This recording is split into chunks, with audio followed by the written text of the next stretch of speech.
அதே மாதிரி தாமிரபரணி நதியிலிருந்து கொஞ்சம் மணல் எடுத்துகிட்டு வந்தேன். மணல் 2008 பாத யாத்திரை வரும்போது மணல் எடுத்துகிட்டு வந்து அதை வந்து புவியியல் மற்றும் சுரங்கத்துறை கிண்டிக்கு அமிச்சேன்.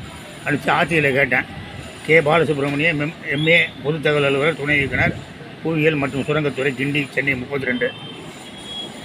பார்வையில் கண்டுள்ள மனுவில் கேட்கப்பட்டுள்ள தகவல் தொடர்பாக கீழ்காணும் விவரங்கள் தகவல் அறியும் சட்டம் 2005 படி வழங்கப்படுகிறது. தாமிரபரணி நதிப்படியில் இருந்து எடுக்கப்பட்ட மணல் சாம்பிள் கிடைக்கப்பட்டது. பொதுவாக ஆற்று மணல் கட்டிடங்கள் கட்ட பெரிய அளவில் பயன்படுத்தப்படுகிறது. மனுதாரர் அனுப்பிய மாற்று மணல் போல குணாதிசயங்களுடன் கூடிய மணலை உருவாக்கவோ அல்லது ஆக்கவோ அல்லது உற்பத்தி செய்யவோ அல்லது உண்டாக்கவோ அல்லது ஏற்படுத்தவோ இயலாது என இதன் மூலம் தெரிவிக்கப்படுகிறது. மேற்காணும் பதிலில் அதிருப்தி ஏற்படுமாயின் இத்தகவல்களை பெறப்பட்ட 30 நாட்களுக்குள் இத்துறையில் மேல்முறை அலுவலர். அதனால் மணலை வந்து உற்பத்தியெல்லாம் பண்ண முடியாது. இன்னும் கொஞ்ச நாளில் மணல் கூட அடித்து மணலே போயிடும். அப்படி பில்டிங்கே கட்ட முடியாது. ஏன்னா மனுதாரர் கட்டிடங்கள் கட்ட பெரிய அளவில் மண் தேவைப்படுதான். அவர் மணலே இல்லைன்னா என்ன பண்ணுவாங்க? மணலே இல்லைன்னா தண்ணி இருக்காது, கட்டிடம் இருக்காது. நல்லது தான். சரி, அவர் மீண்டும் எல்லாம் காட்டுவாசிகள் ஆகிடலாம். எல்லோரும் காட்டுவாசிகள் ஆகிடலாம். ஜெய்ஹிந்த்.